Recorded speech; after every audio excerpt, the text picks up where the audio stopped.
Hi ma'am. Ma'am, ngasi se yausanggi nini shubane bako. Ado handak de akhoi laikai se yausanga mata taudre akhoi angangi haidi mamingi oina ko sport masam kha angang singi oina ko tawe bako. Adu yengba thokla ambane khoi ndom saga ibani je chumna sum phammaga leibado haina tabi ne ba khoi di chin je lengdradi aduna dukan chatlu se na hongna lai ni ndom sai bani ado horen ado maugi chapu to kai bi ko bi tawni hai bako ado horen ai yaw ba yar yaw rake video nam hala ke ndom sa da ado di ma'am ai horen angang chana ba khot pa du sport do hai di sport chana ba to ulake bako asin si china wa ga ngang mang khandre samjina jinjida Sidi Hairen Tagi Angau Balexit Nadi Hairen Tagi Angau Konung Sidai Doi Rai Dei Samna Gaze Ado Akoi Kunje Am Nu Shibani Koi Kai Se Ichi Kaji Aga Ko Am Nu Shibani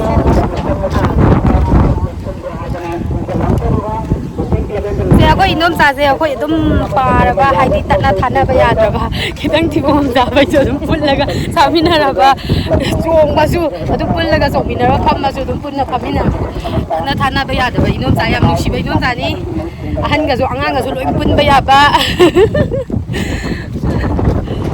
As Yam Yong Tu Namitaram Dai Gi Namit Chak Kya Phasari No Ko Gi Kai Se Du Ki Matik Phasari Ko Khungam Je Sise lâu mà tầm này cũng cái hè lấy vào giờ có cái sòng nữa cả. Cảm ơn nè. Ai, berapa? Udi uye cái đấy uru itu ino.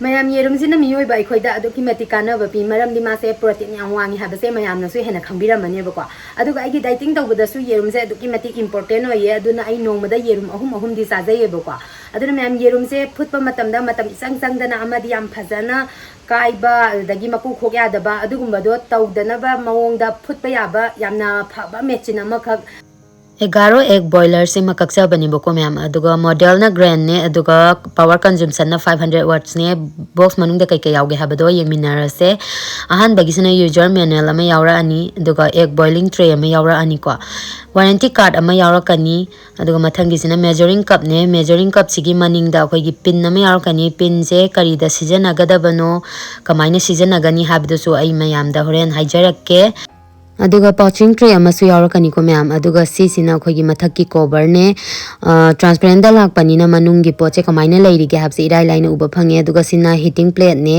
magi body se khoi gi stainless steel da la iko ma'am matai gi sina switch off on chanabam ne adudi ma'am yerum se phutna batawra se agi di heart ta phutoi ni na 85 ml lobi re ko ising se yerum se amukta da nipan phut pa yai aduga ma'am sigi pin sina smaina thili sina yerum se phutpa da crack chatpa maku khokpa ya da bado tawdana bani ko aduga ma'am ball tawba se ahum thokna tawba yai soft ama medium da ma hard ta ama ko aduga ma'am magi khwaidagi base oiba ma hairagadi yerum se mullaba matungda mathanda power se automatic shut off tawjaye bako khoi gi over temperature tawdana ba protection function ju yawjaye bako aduga ma'am pouch amukta da mari hoba yai ko pouch amu horase aina kano se napsandana ba aina thau kitang taiboi nan bai tawjare ko aduga ma'am yerum se smaina thugairaga ani hapsan jare thumoro kitang mahau leina ba aina hapsan jare ko aduga tilauga khamen sinbiga kitang khaijalaga mathitlaga smaina ma haujare haidi ma haudo makhal makhal taste tawningi dana ko smaita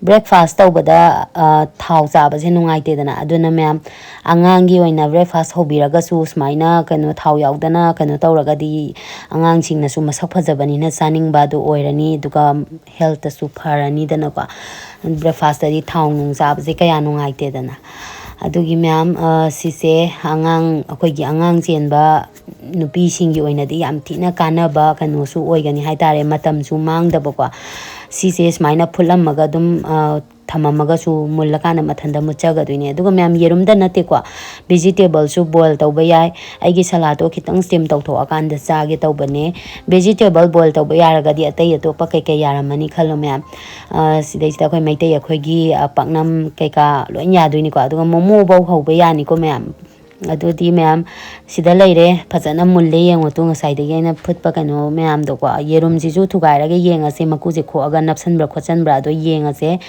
ꯑꯗꯨ ꯌꯦꯡꯉꯣꯇꯨ ꯈꯣꯛꯄ ꯃꯇꯝꯗ ꯐꯖꯅ ꯂꯥꯛꯑꯦ ꯅꯞꯁꯟꯕ ꯈꯣꯠꯆꯟꯕꯗꯣ ꯑꯃꯠꯇ ꯂꯩꯇꯦ ꯁꯠ ꯁꯠ ꯂꯥꯛꯑꯦ ꯌꯥꯝ ꯅꯨꯡꯉꯥꯏꯔꯦ ꯃꯁꯛꯁꯨ ꯐꯖꯕꯀꯣ ꯑꯗꯨꯗꯤ ꯃꯌꯥꯝ ꯌꯦꯔꯨꯝꯁꯦ ꯑꯃꯨꯛ ꯈꯥꯏꯗꯣꯛꯑꯒ ꯌꯦꯡꯉꯁꯦ ꯑꯗꯨꯗꯤ ꯃꯨꯟꯕ꯭ꯔꯥꯗꯣ ꯌꯦꯡꯉꯁꯦꯕꯀꯣ ꯑꯁ ꯃꯨꯜꯂꯦ ꯌꯦꯡꯉꯣꯇꯨ ꯃꯌꯥꯝ ꯌꯦꯡꯕꯗꯁꯨ ꯌꯥꯝ ꯍꯥꯎꯗꯧ ꯃꯥꯜꯂꯦ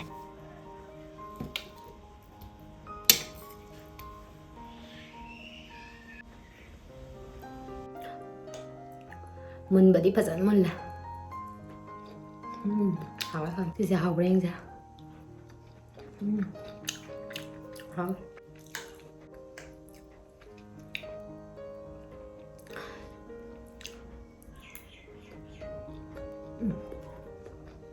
ꯍꯥꯎ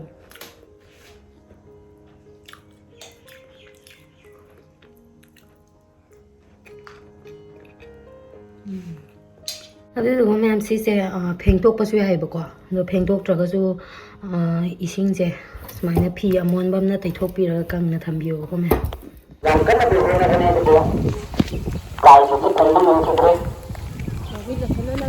दुकान यौरे दुकान यौरे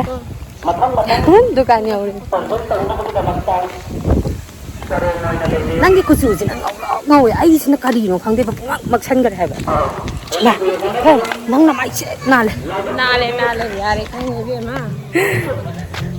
दुकान यौरे को मैम दुकान यौरे मै दुकान मतै मनाउ दे आ स्पॉट मफम सिदा फमगे दि लैद्रा कइगिनो बा दुदा मनुंग दुदा तौयुबो से आइनि चंगा थांगु करिनि गाय थैनो अदु नेमे याम डिमांड थाइ हाइबा मतै मनाउ ने दुकान फमे गाय कोमिरो होइमा सिताना लाइ सि कइगिनो हाइबा नि हाइबनि दा अगांग मयाम जो सानिंग खनबा मयाम दो फंगद्रे नोइ कंगा ले हौरे बसे अदो पैसा से ओइनि फद्रा यो तो मसी दुकानदार से किने तो यानी पैसा मैम जोगने हे ला क्या बांगे पैसा मैम दिया कोला क्या बामी मतै मनाउ से किने तो यानी को नंगी सब जा छे ला यारे ला नंग को सबु थुगा बिकन तौरी मौगी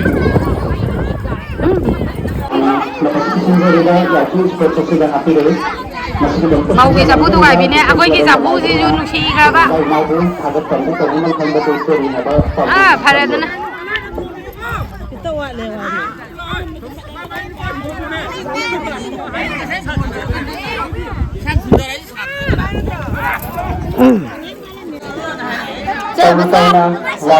बोरम तो पिरो से ज्यादा ज्यादा बोरम तो पिरो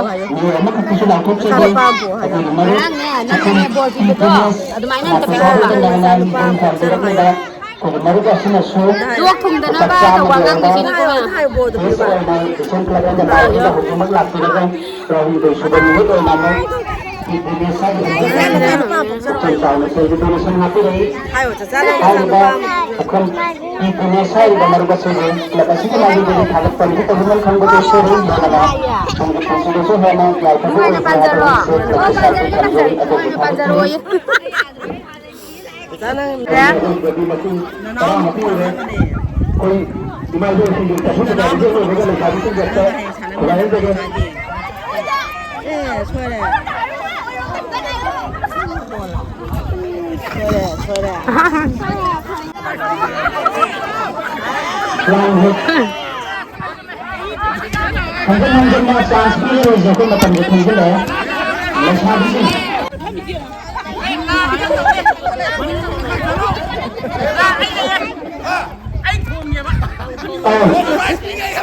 Man sependi, lesapi thora ya bro, man sependi na bakara.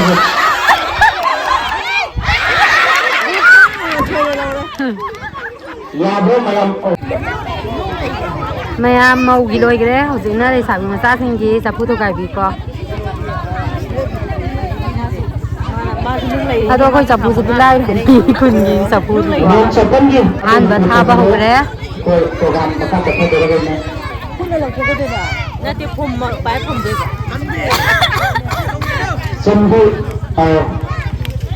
Marathon संगु नोना खोन थांगे नमाने खोका मशीन सेन थपला दिया दे हागा मोरी से थपला चलो चलो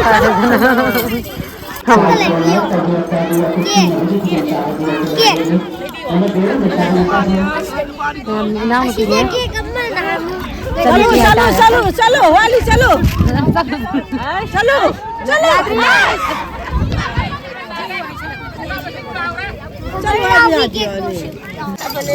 हम से इतना पीने को चलो चलो वाली हम चलो हम चलो चलो आएगा चलो आएगा गाड़ी अरे यार हम चलो याद है वाली है तो जो का वाली आएगा हम चलो आएगा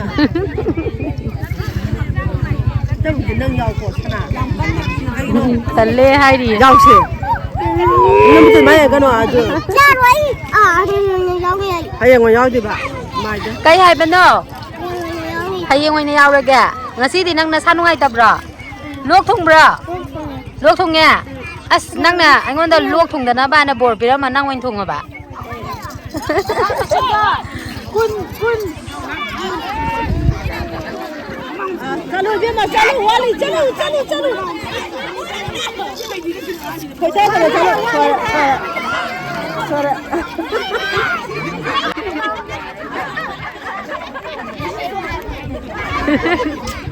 Tuh jo. Nana to pangbra ba hai di.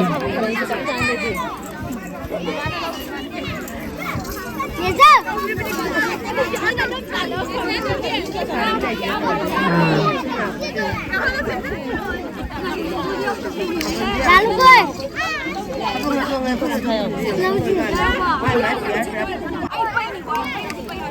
Ama đom đạp lên.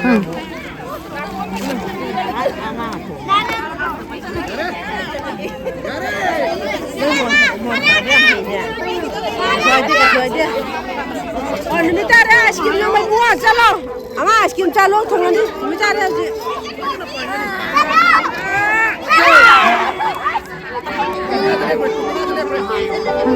Matang di sini kajal. Chalo chalo.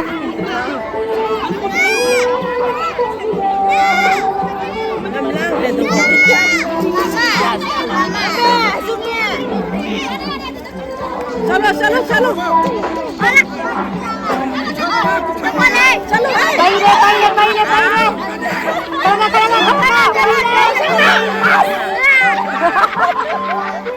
Trega hai di. Baile kitang baile. शादी की जो है लोगों का मेन शॉपिंग नुपा मसा Oi rom da kitang kalo as. Pare do na. तुम लोग ताकि जो आओ दोनों मेन शॉपिंग या तो बता अनकता में आराम कर ले वो बस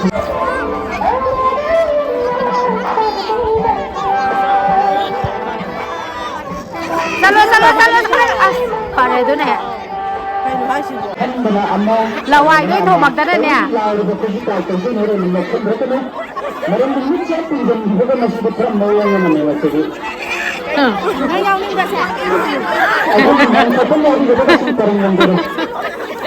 Isosan na sai.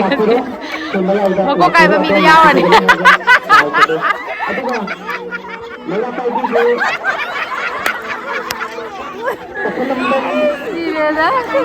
मनोरमा बस कासो बात होगी दौड़े होते नम ना का चली थी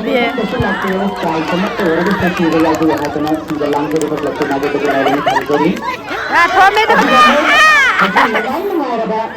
काय तो बैठा है बात है कना भंगन में तो आई सकाई तक निकल Chama Tidak punya. Tidak punya. Kan ini suara. Bila punya tidak punya. Kalau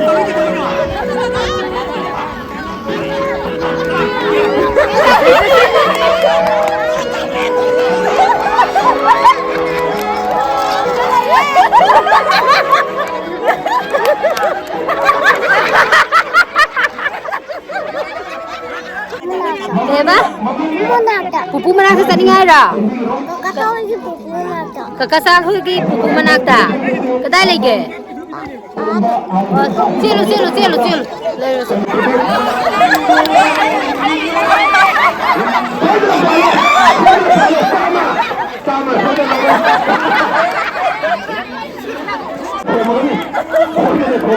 Kada anu sina.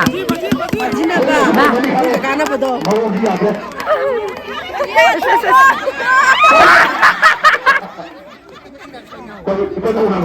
Kita mana hai ba? Kamu betul akhirnya terjadi.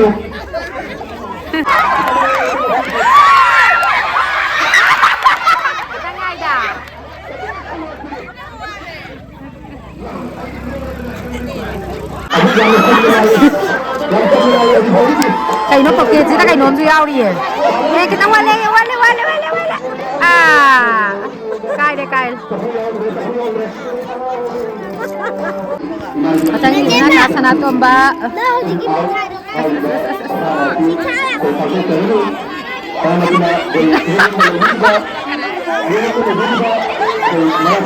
pukul.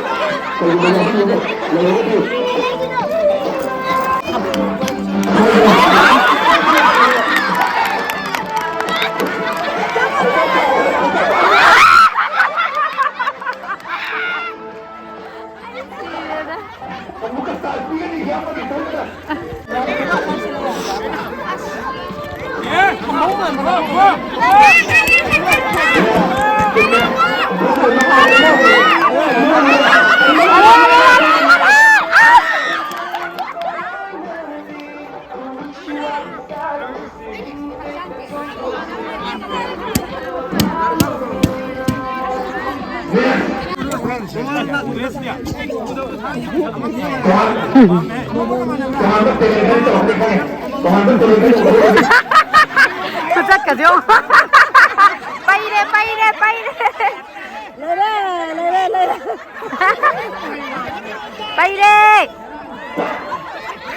thôi nè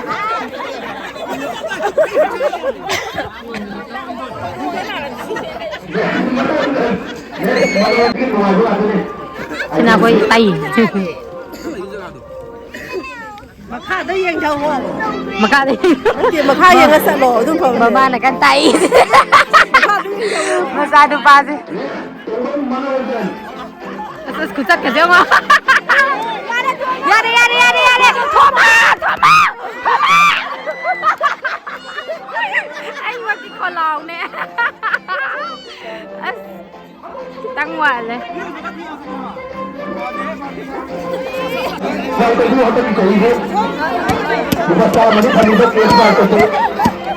bay đi ba lê bay đi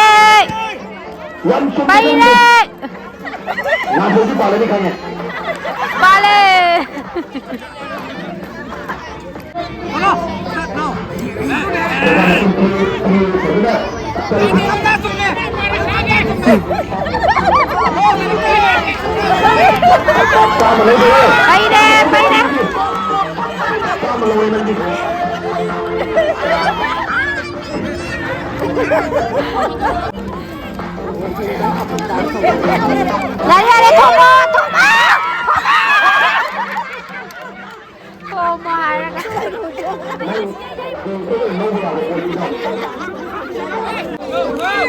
Ngayon lumitas sila Sporty ang kanat tawi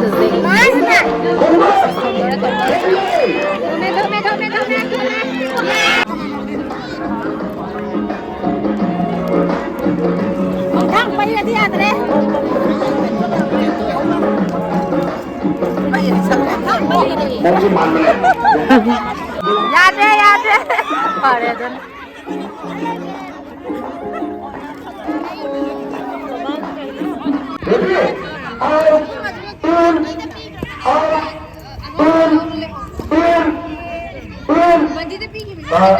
Ini yang mana apa logo? Ya logo. Ready? In, out, in, out. Tahu kok? Ini tadi kita pernah logo kok. Oh ya lepas. Ya logo. In, out,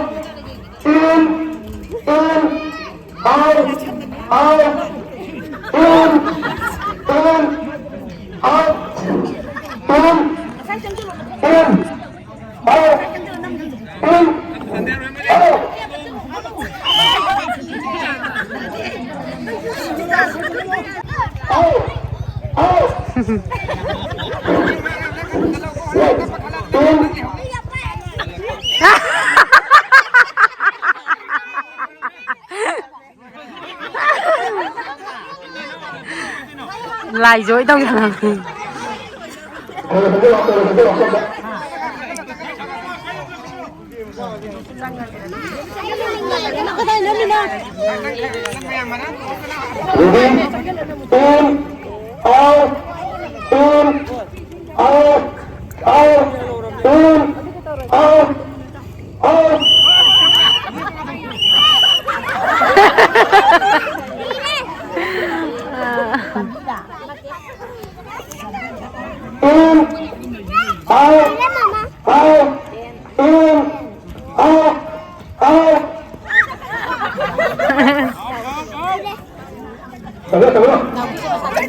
ngang gì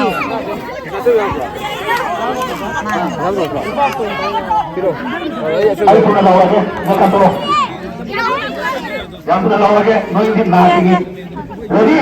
Out, in, out, in, out, out, in, out, in, out, in. Terus. Ready? Out, out, in, out, in,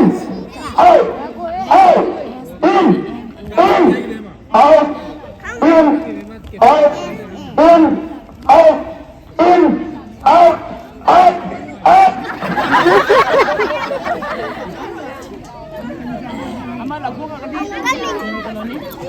Tadi tinggal ada atas pelajaran di kelas 2 tadi. Ready?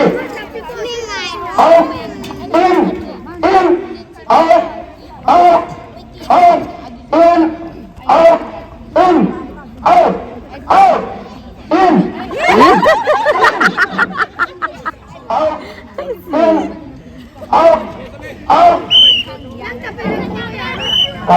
Kadal out.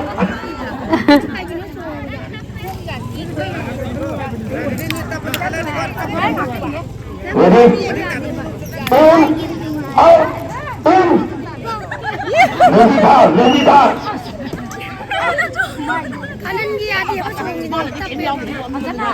Ready? In, out, in, out, in, out, in, out, in, out, in, out, in, out,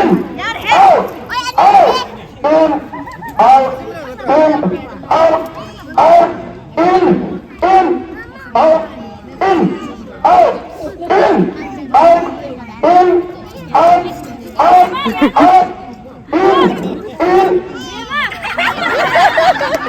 Itu apa anda? Mapanda nuôi lây gì? Ini apa anda ini kisah itu? Kalau ini yang Em khôi mềm như nè. Hình ở đâu?